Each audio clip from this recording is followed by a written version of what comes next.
in a fight.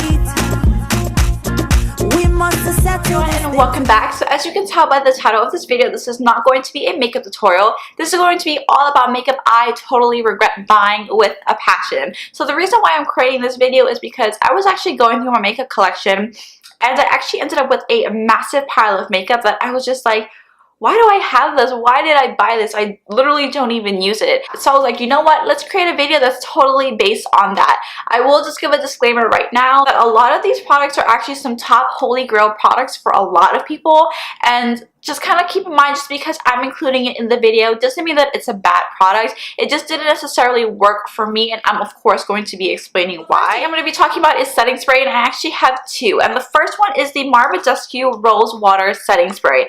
And I just do not like the setting spray. I know everyone loves the spray, but again, I've had it for about a year and a half now, and my skin doesn't feel any different. It doesn't look any brighter. It just doesn't do anything for me. And on top of that, the spray on this is the worst. It literally like spits at you. The only thing that I will say about this is that it smells really nice, but that's about it. It doesn't really do anything for my skin. The spray that I have is this Tarte Ready Set Radiance Skin Mist.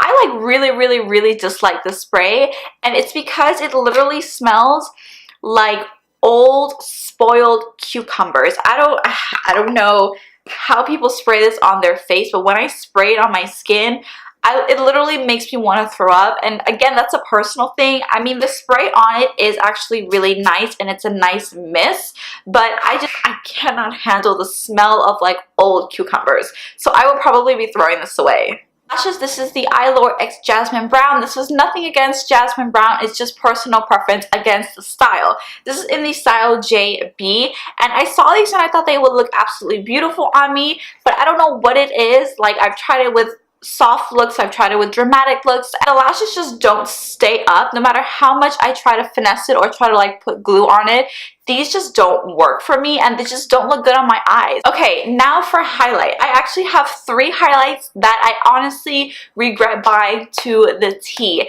And please, again, do not kill me, but again, these just didn't work for me personally. And the first one is the Jeffree Star Cosmetics. This is his Skin Frosses. I did purchase Siberian Gold as well as Peach Goddess. So this is Peach Goddess right here. Now the formula of these are absolutely beautiful. I don't know if I personally got like a bad batch, but they're absolutely stunning. They're like that wet metallic highlight, but every time I put these highlights on, I don't know again if I got personally a bad batch, but there is so much chunky glitter in these highlights. Like, I will literally put highlight on my cheek and somehow I will have little tiny specks of glitter all over my entire forehead. And when I put on highlight, I want to put it on where I want it to, and I've tried applying it with different brushes, with setting spray, so it can kind of hold on and stick to where I'm applying it to, and nothing has worked. And this is why I don't ever reach for this highlight, even though it's such a beautiful formula and it's such a beautiful shade. The second highlighters are actually in a palette, and these highlighters a lot of people love,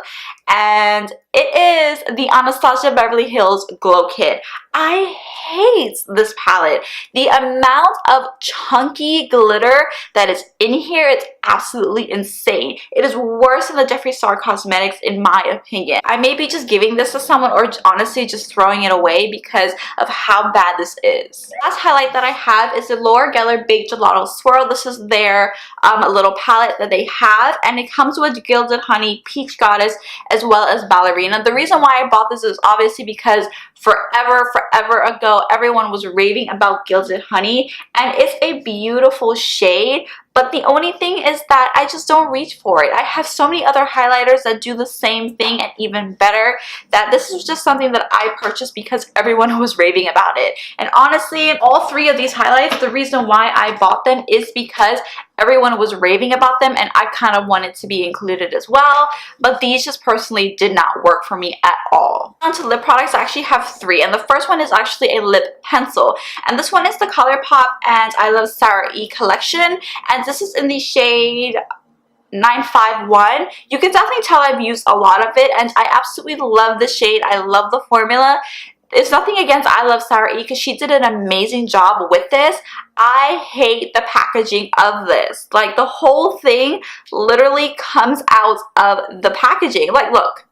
Like, what is this? And because the entire product comes out of the packaging, it's the most difficult thing to actually apply this on your lips. So therefore, I don't even touch this anymore. So unless Colourpop comes out with like a retractable lip liner but keeps the same formula, I will never repurchase one of their lip liners ever again. Now I have one lipstick here from Wet n Wild. This is actually in the color Secret Muse, and I've actually used the entire thing up, and that is because I love the color. But the formula is the worst. It literally disappears on my lips so quickly. Like, I will literally put this on and I don't even need to move, eat, breathe. Like, it will literally disappear on my lips within 20 minutes. And that's why I've used up the entire thing so quickly. So, I mean, honestly, this is so not worth buying. On to setting powder, I actually have one, and you guys might actually kill me for including this, but I literally don't even use this. I don't even think to use it, and I hate using it, honestly. And this is actually the Airuspun Loose Face Setting Powder. And I know a lot of people was loving this powder because of Patrick Starrr. It's just so heavy on my skin, and the perfume scent of this is just so intense for me. And I'm not sensitive to smells at all, so imagine how bad and strong this one is. In my opinion, I know this is inexpensive, but in all honesty, I'd rather save up my money and go buy Eylure Mercier, an Hourglass Veil Translucent Powder, the Milk Makeup Blurring Powders. Like, those powders are incredible. And again, I'd rather save up my money and buy those instead of this. I have one foundation here, and that is the Cover FX Power Play Foundation. The shade that I have is G+60. It doesn't really have a shade name, it just has the number. And the reason why I'm including this is based on personal preference. I prefer a foundation that I have full coverage immediately, that I don't necessarily need to build up.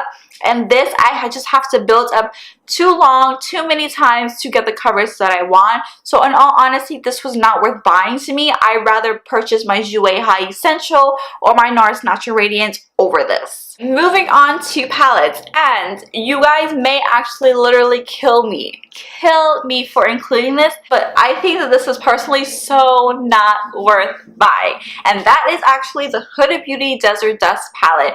I just don't like this palette at all. I don't reach for it. It's just a pain in the ass to kind of work with. Don't get me wrong, I understand most shimmer shadows. Let me rephrase that. All shimmer shadows work best and perform better when you use your finger, which I don't mind. But these just are a pain to put on even with your fingers. Even the mattes are really pigmented, but for me personally, they just didn't blend the way that I wanted them and as easily as I wanted them to. But I will say though, her new palettes that she came out with, like these little ones, are so good. Like, the shimmer shadows on these are incredible. They work amazing with like a brush, without a brush, and the matte blend so easy. Moving on, now this eyeshadow palette, I was so on the fence about including, but in all honesty, it's again the same thing. It's such a pain to work with that I have to include it to do this video justice.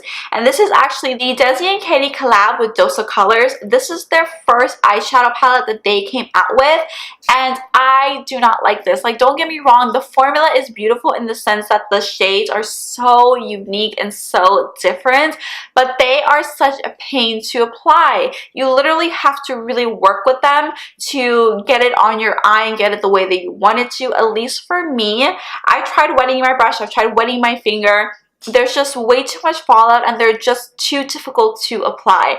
I do have their Friendcation palette, and I think those shadows are so much more better formulated and easier to kind of work with than these. I will say though, I do not 100% regret buying this, only because it's such a beautiful collector's piece and I love having it on my desk here.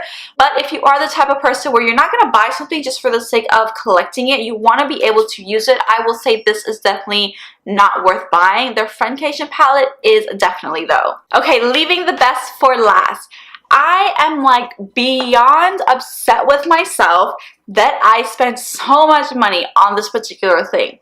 Now, I will say this is nothing against the company, nor is this anything against the person. And this is the Mac and Patrick Starrr collab, and this is his second collab that he came out with. I did do a video and a look using the collection, so if you want to go see that, I will definitely link it up here. There's a better in-depth review as to why I don't like it. Like, for example, this is one of the palettes that are in the Miso Chic collection, and I I just don't like this. First of all, they just don't blend the way that I want them to, especially this color. Like when you apply this color, you're expecting this very bright, vibrant blue, but it doesn't come off this way at all. You really have to build it up. Even when you do build it up, it doesn't come off this way. And the reason why I'm so upset about this is because they don't blend the way that I want to. They don't apply the way that they look in the pan. And also for something that you're creating that has 2 different collections with multiple products in each box, you should be able to create a look cohesively with all of the products that are in that box, and I feel like you can. So this is the end of the video, guys. I hope you guys like the new content that I am putting out. Let me know if you are interested in these types of video and you want me to continue with them, so maybe I can do a video that's like all the products that I think is worth buying and I absolutely love. Also, really quickly, I placed a massive order on Fashion Nova, so I want to know if you guys would be interested in like a Fashion Nova haul type of video. So what I'm going to do is I'm going to put a poll right up here. Vote and let me know, because I will be checking the results. So yeah, thank you so much for watching, and I will see you guys in my next one. Bye. We must settle this thing tonight. Yeah. Come, let us catch some feelings for night.